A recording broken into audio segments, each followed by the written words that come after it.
There was a man with a bad heart, a telephone number scribbled on a cash register receipt, and a corpse on the other side of town. But I couldn't see the connection between them until I realized that they were all tied together by the same long rope worth $30,000. From the pen of Raymond Chandler, outstanding author of crime fiction, comes his most famous character as CBS presents The Adventures of Philip Marlowe.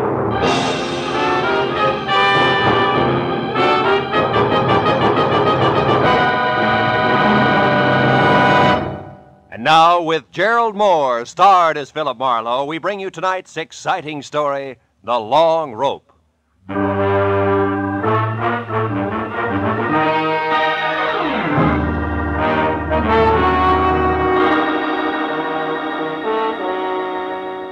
I'd finally wound up a sour case in which I'd been kicked around, disillusioned, and shortchanged.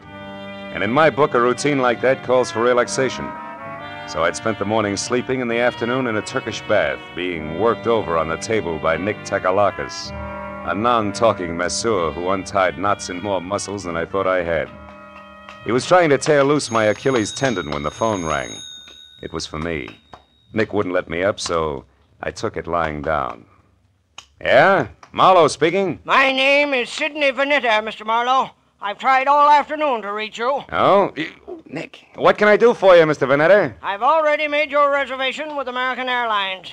You're leaving on the 10 o'clock plane tonight, and you're taking with you a set of pearls for a certain buyer in Chicago. Now, wait a minute, Mr. Vanetta. Maybe I can... No, maybe, Marlowe. I've checked thoroughly on you and find you entirely qualified, which is important because the pearls are a perfectly matched set in a rope valued at about $30,000. The buyer wants them, and I made up my mind just this morning to sell. The proceeds will go to my niece. Lucky girl. Indeed she is, particularly since I have no respect for her as a woman. She presumes to be a sculptress of all things, but she's my only heir.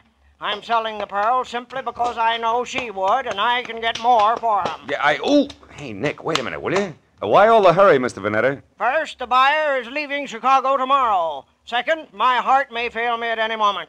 That's the hurry, Mr. Marlowe. I see. Well, I'll take the job, conditionally. But suppose I come out and talk with you. Telephones are deceptive. Very well. Come to 7241 Adams, just below Western. I'll expect you in an hour, at 6, sharp. Side door will be open, so let yourself in. Sounds like you're alone out there. I am. I just fired my nurse, a Miss Drew, and as stupid a woman as the earth was ever cursed.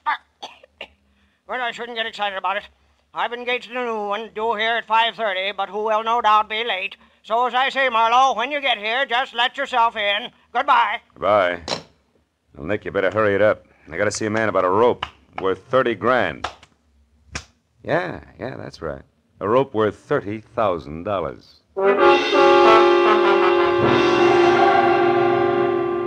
Vanetta's place on Adams was a big, fancy, and dirty gray place. 40 years ago, it had been a proud, expensive house. But now it squatted at the back end of a rundown yard like a bitter old man too tired to move. I found the side door unlocked and went in. The hallway was dusky and had the odor of moldy wool. I called Vanetta's name but got no answer. So I poked on in until I heard the snapping of an open fire. It came from the library. A big chair was drawn up in front of the fireplace, and there Vanetta sat, his chin sunk deep in his chest and his eyes closed. I coughed, but he didn't hear me, so I stepped close and shook him gently by the shoulder. All it took was a gentle shake. He sagged forward and poured out of the chair like stiff syrup. Mr. Vanetta was dead. I started for the phone to report the body, but then I heard gravel crunch in the driveway. Someone else was coming in that side door, so I stepped out into the hall and waited. Mr. Vanetta, it's... Oh. Who are you? Philip Marlowe. Who are you? Steve Temple. I'm Mr. Vanetta's business agent. Here on business now? Yes, I am. It's all the same to you. I came to see Mr. Vanetta regarding some pearls. So if you'll excuse... Oh. Yeah, the pearls can wait. Their owner's dead. So it finally happened, huh? You're taking the news very well, Temple. I've been expecting it every day for 5 years. You found him, I suppose? Mm-hmm. We had an appointment at 6. He wanted me to fly his pearls to Chicago. What are you staring at, Temple?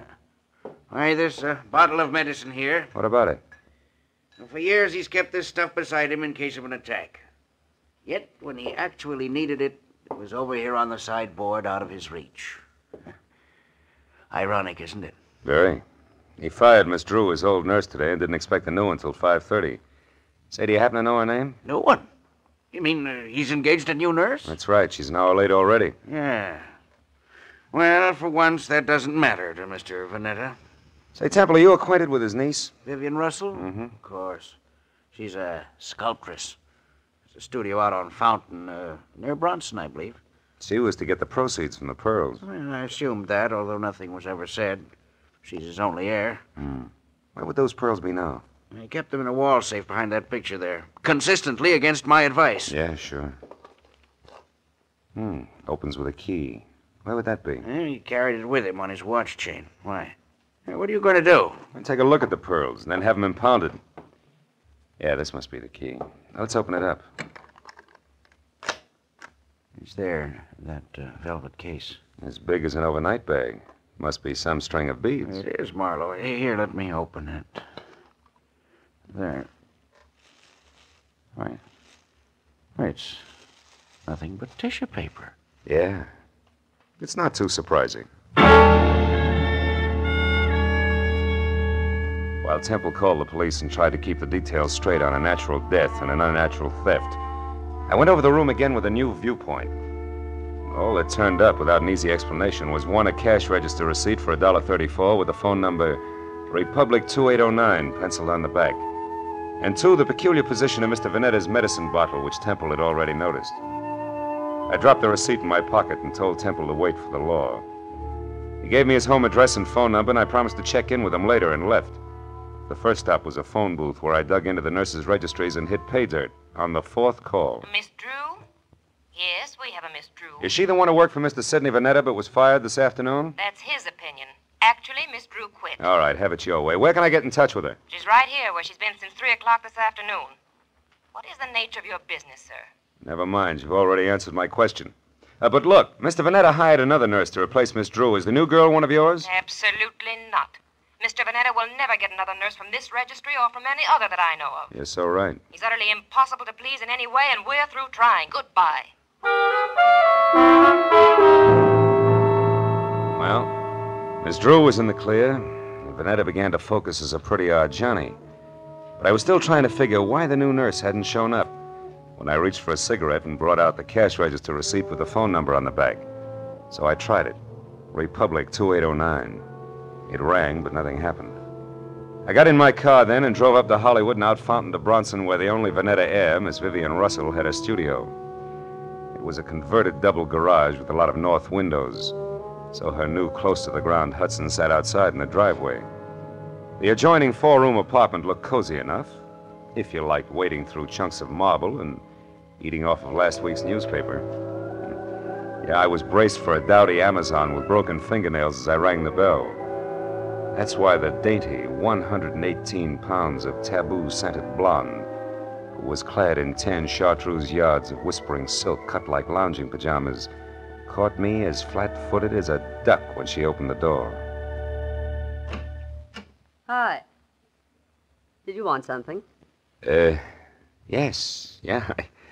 My name is Marlowe. I'd like to speak to Miss Vivian Russell. You are. So go ahead and enjoy yourself, Marlowe. May I come inside? I have some bad news, Miss Russell. Oh, sure. Come on in. Now, shall I sit down or just hang on to something? Suit yourself. Your uncle, Mr. Vanetta, died this afternoon. Oh, his heart finally gave up, did it, huh? Yeah, but you shouldn't go all to pieces like that, Vivian. Now, wait. He meant nothing to me, but I'm glad his suffering is over. The pearls are missing, too. Well, really? What happened to them? They were stolen. And don't tell me that means nothing to you, because you're getting the money, $30,000 worth. What? Uncle Sidney intended to give me the money from those pearls? How do you know that? I'm a private detective. He told me he was my client. Oh, then you're out of a job. Say, how would you like to work for me, Marlowe? I'm serious. Now I want those pearls back, you know. Now, for $25 a day in expenses, it's a deal. Now, you tell me something. Who did your uncle hire today to replace Miss Drew? The nurse? Why, I didn't even know Miss Drew had been fired. How did you know she didn't quit? With Uncle Sidney? Try me again. Republic 2809. That doesn't mean a thing. You know, Marlowe, you've got an awfully good head. Are you speaking as a sculptress or just an ordinary chiseler? And what is that crack supposed to mean? You didn't know you were getting the money legally. You might have taken the pearls yourself. Oh, stop it, Marlowe. Okay, client. Well, I'll run along. I've got work to do. All right, but don't forget that all work and no play makes for a dull companion. Yes, and it also makes $25 a day. I'll be seeing you. All the way down Sunset Divine Street, I kept telling myself a buck's a buck regardless. But the idea that I'd been grabbed at stayed with me. Vivian Russell had plenty of motive as a dry land pearl diver, and if that's true, she'd need a patsy just to keep her abreast of the situation. I turned north on Vine and twisted up Beechwood Drive to 2000, the number Steve Temple had given me. He had had 2 hours of playing 20 questions policeman style, and I figured it was time to check his score. Also, Temple was the man to fill in a few blanks on my new client for me. His place was dark, but I got out anyway and started up the walk to his door. I'd gone about a dozen steps into a tunnel of overhanging shrubs when I heard it. Psst. Hey, you. I turned as a man stepped out onto the walk and came toward me slowly. He was tall, wiry, with a thin, arrogant face that sneered out from under an expansive forehead big enough for 3 sets of eyebrows. All shaggy. We're gonna have a talk, Mr. Hey, you're not Temple. Now we both know that. I'm a friend of his. What do you want with Temple? I've got a message for him, but it's personal. Who from? Like I say, it's personal, mister. I'll be back later. Come here. I said I'm a friend of Temple's. If you got a message for him, I'll see that he gets it. Well, okay, then. Tell him that some of his friends are too blasted nosy. Go! The guy with the forehead had a great left jab and a pair of hurdler's legs, and by the time I untangled myself from the brush and got out on the walk again, he was gone. Well, I knew it was a waste of time, but I tried Temple's doorbell twice before I went back to my car. Nothing made sense, except that somebody who knew his way around had stolen a long rope of pearls, and somewhere in the city was a nurse who hadn't shown up on a new job. Beyond that, it was all question marks. Well, I drove down to the filling station on the corner and went inside to the phone. I started to call police headquarters, but instead dropped the nickel in and dialed Republic 2809 again, just on a hunch.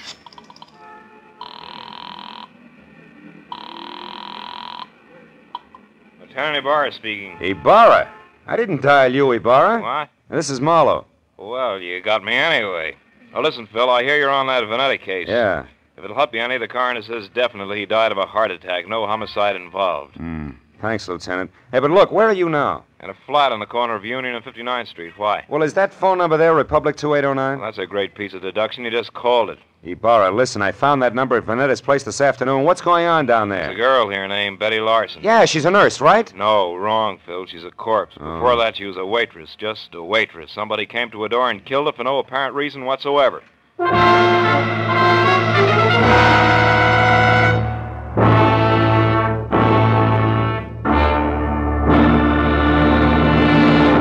In just a moment, we will return to the second act of The Adventures of Philip Marlowe. But first, Jack Benny will be along on CBS tomorrow night with one of his funniest shows ever.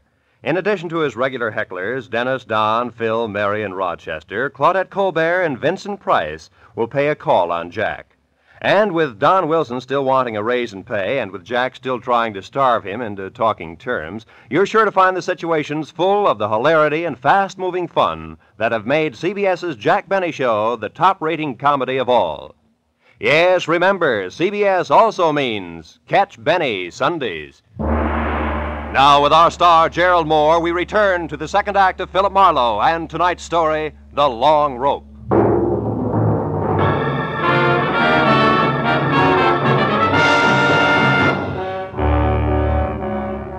It was 40 minutes of thick stop-and-go traffic from the time I quit talking to Ibarra until I pulled up near the 4 stories of faded, sagging tenement on the corner of Union and 59th.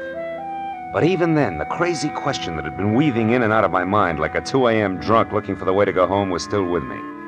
Why was the telephone number Republic 2809 bracketed by a couple of dead people, who, as far as I could see, should have had nothing to do with each other in the first place? And right there, for the 10th time running, I drew a complete and unabridged blank. But a minute later, when I climbed out of my coupe and over the bumpers of the half-dozen squad cars that were jammed into the narrow street like so many toy autos that a kid had forgotten about, I quit asking myself riddles and started looking for Detective Lieutenant Ibarra, a quiet man who always preferred fact to fancy. I found him in a cheap but clean uniform crowded room on the second floor. Standing a few feet away from the body of Betty Lawson, a girl in a bathrobe who had once been something pretty in her early 20s. Well, Phil, the coroner says she was shot twice in the chest at close range, died instantly. Is that where she fell, Lieutenant, there near the door? Yeah, looks like she'd just gotten home and into her robe when someone she didn't know knocked on the door. The safety chain was still on when we got here. The windows lead no place. Those chains let a door open just wide enough for the barrel of a gun, is that it? Yeah, but how does all this add with those missing pearls and the rest of that business over on Adams, Marlowe? Not like 2 and 2, believe me. So far, Ibarra, the only question is the telephone number. Tell me, where did this Betty Lawson work? Well, we haven't gotten that far yet. So long, Lieutenant. Yeah, so long. Right now, we only know that she was a waitress who stayed here with her brother, who was some kind of a student. They got along pretty well together. She was single, too. Lived here since... Oh, wait a minute. Lieutenant Ibarra. Oh, yeah, Mooney. Ryan's Cafe, huh? Ryan himself runs it. Okay. I'll check it personally, right? Hey, is that where she worked, Ibarra, Ryan's Cafe? Yeah, but it's funny, Phil. She lived here since early 1947. And Mooney tells me she worked that 24-hour hash house just as long, yet it's way over on the other side of town on Western. Western and where, Ibarra? The 2300 block. Should be near Washington. Washington, which is only 1 block from Adams, and that starts to close the big circle. What do you mean, Marlowe? Well, that the Vanetta place is on Adams near Western. Look, Ibarra, how about letting me huddle over a cup of Ryan's coffee before the law steps in, huh? Why, got a hunch you want to check, Phil? Yeah, that and a cash register receipt. What do you say? All right, but play it close, fellow. Ryan probably doesn't know about this yet. No? Unless, of course, he squeezed the trigger. Goodbye, Ibarra.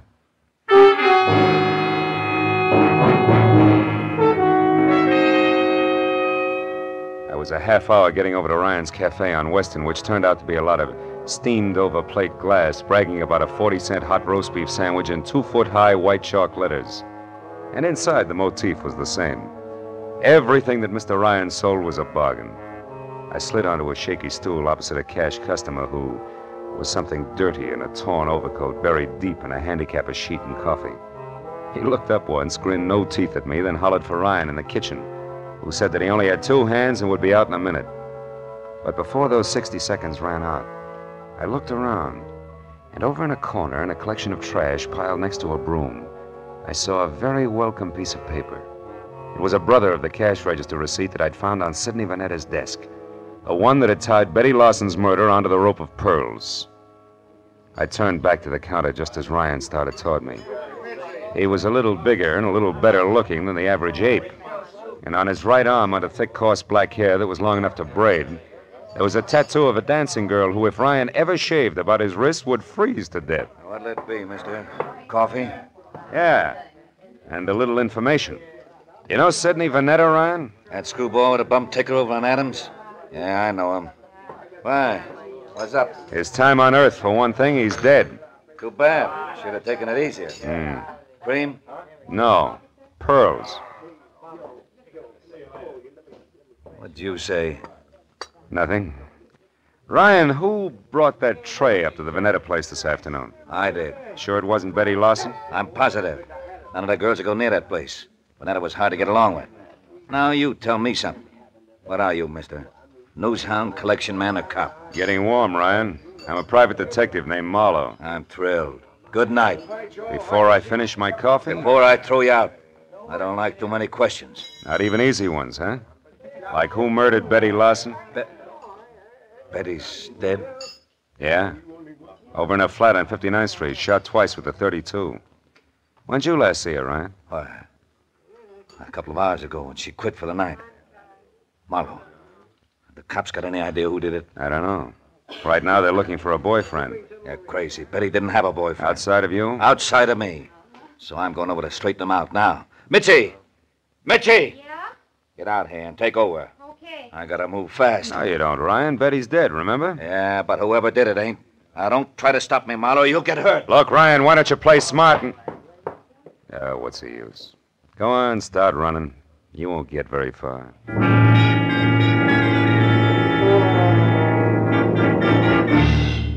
For the first time that night, I felt sure of what I was saying. Because even as Ryan had squared himself away to play bounce the private detective, I suddenly noticed a friendly face working hard over a stale donut at the far end of the counter. It was Lieutenant Ibarra.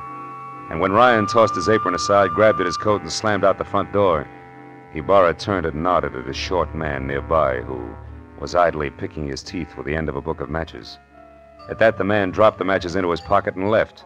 Then Ibarra moved over to me. Didn't mean to crowd you here, Phil, but after you left, we found out that Ryan and Betty Larson used to see quite a bit of each other. Don't apologize, Ibarra. Probably would have cost me a couple of front teeth if I hadn't noticed you. Warm up your coffee, mister? Yeah, please. You, Ibarra? No, Phil, I gotta move now. You see, I don't think Ryan did this. I told Mooney to follow him, but not to pick him up. The chances are good that Ryan's heading straight for Betty's apartment to demand that the police find out who killed his girl, so I'm going the other way, to Ryan's house. There may be another woman in this. A jealous one. But no rope of pearls, huh? No, Marlowe, I don't think so. Good night now. Night, Lieutenant. Well, Mitzi, how long have you worked here? Couple of days. But I don't know nothing about Mr. Ryan. I'm a married woman, and I... What do you think you're staring at, mister? Maybe something wonderful, Mitzi. Tell me, baby, do you always wear that kind of a uniform when you're working here? Sure. Ryan says this girl should look neat and clean. It helps business. Anything wrong with that? No. Matter of fact, it might be just the lead I'm after. What are you talking about? Yeah, and if I'm right, baby, the rest of this case will be a cinch. So good night and thanks. You've been a big help, sweetheart. When I got back to the corner of Union and 59th, I took the stairs up to Betty Larson's flat 2 at a time, crossed the fingers on both hands, and prayed that Ibarra was right about Ryan returning to his girl's place.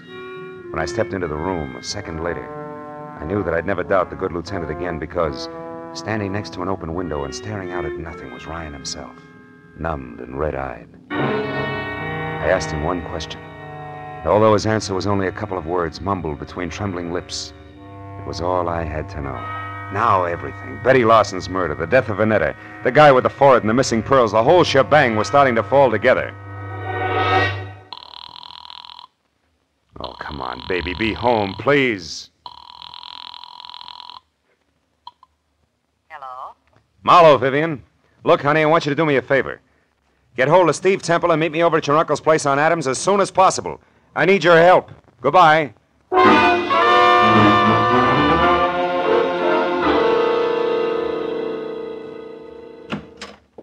Well, Marlowe, what took you so long? I understood you needed our help and in a hurry at that. I had quite a way to come, Temple. Is Vivian here? Yes, Marlowe, Vivian's here, and that means that we can stop counting noses.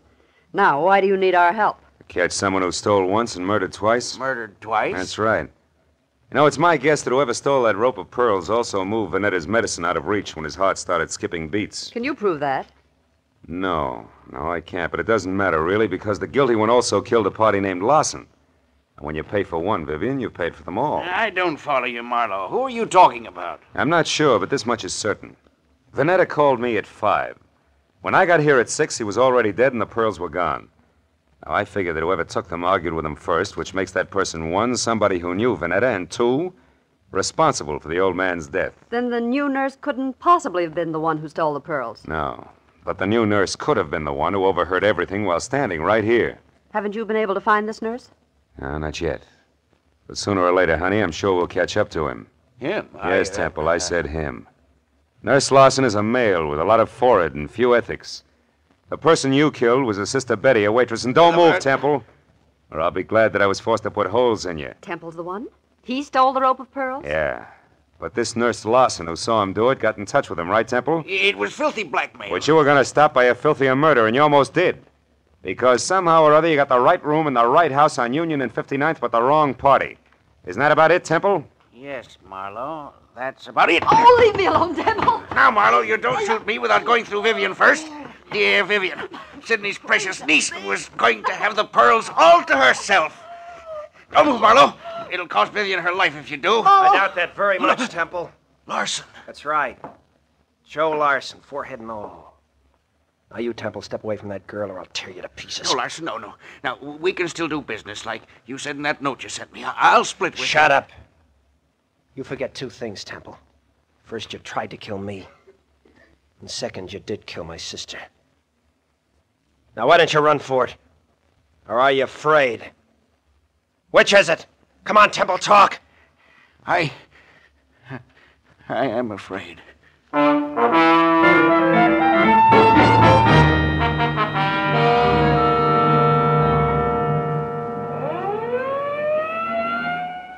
Marlowe, that just about winds things up. Yep.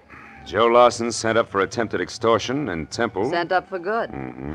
Say, Marlowe, when you called a while ago and said that you wanted Temple and me to help you, did you know then that Temple was the murderer? No, I didn't, Vivian. Then I only knew that whoever had killed Betty Lawson had mistaken her for the new nurse, and that the actual nurse was Betty's brother, Joe. Where'd you get hold of that, Phil? Well, it started in Ryan's Cafe, Barra, just after you left. I had nurses on the brain, I guess.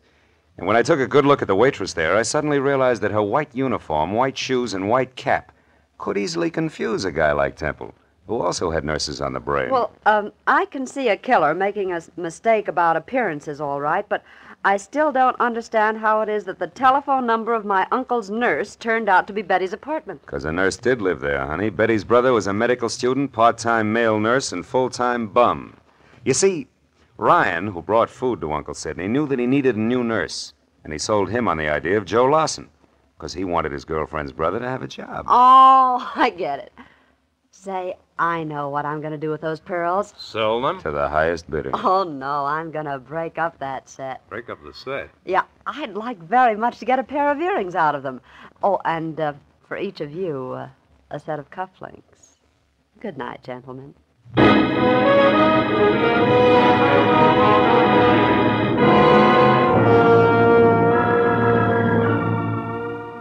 When Vivian got into her car, aimed it toward her collection of chipped rocks on Fountain near Bronson, and waved goodbye, it was nearly 3 o'clock in the morning. No. After I said so long to Ibarra and started back to my apartment on Franklin, an idea hit me for the first time. A pearl is the result of the irritation of an oyster, a disease. And when you string a lot of diseases together, the result is frequently a plague. But it's from plagues like that I make a living. That's what I get for reading books. I wonder if I'll ever go any place where I can wear pearl cufflinks.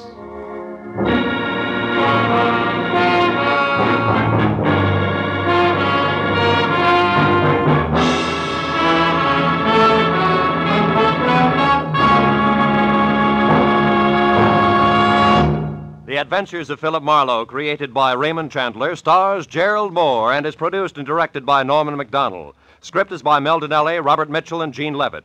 Featured in the cast were Junius Matthews, Louis Van Ruten, Fay Baker, David Ellis, Lillian Baeff, and Ed Begley. Lieutenant Detective Ibarra is played by Jeff Corey. The special music is by Richard Orant.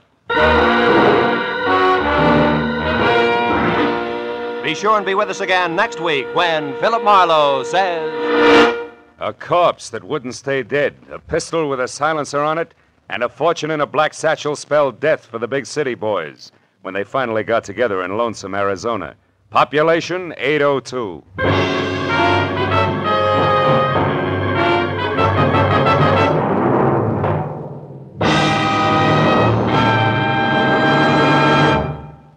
Stars light, stars bright, and that's no optical illusion. The brilliant gleaming list of stars on CBS tomorrow night. Van Johnson's the star on the Prudential Hour drama. Spike Jones will positively appear in a sketch getting the war paint off Bob Hope's latest movie. Jack Benny will have Claudette Colbert and Vincent Price as his special guests. Amos and Andy, Dashiell Hammett, Sam Spade, and Lum and Abner are the next bright stars in line. Then Helen Hayes, First Lady of the Stage, starring on her Sunday night Electric Theater, followed by Hollywood's own Eve Arden in the wonderfully comic series Our Miss Brooks.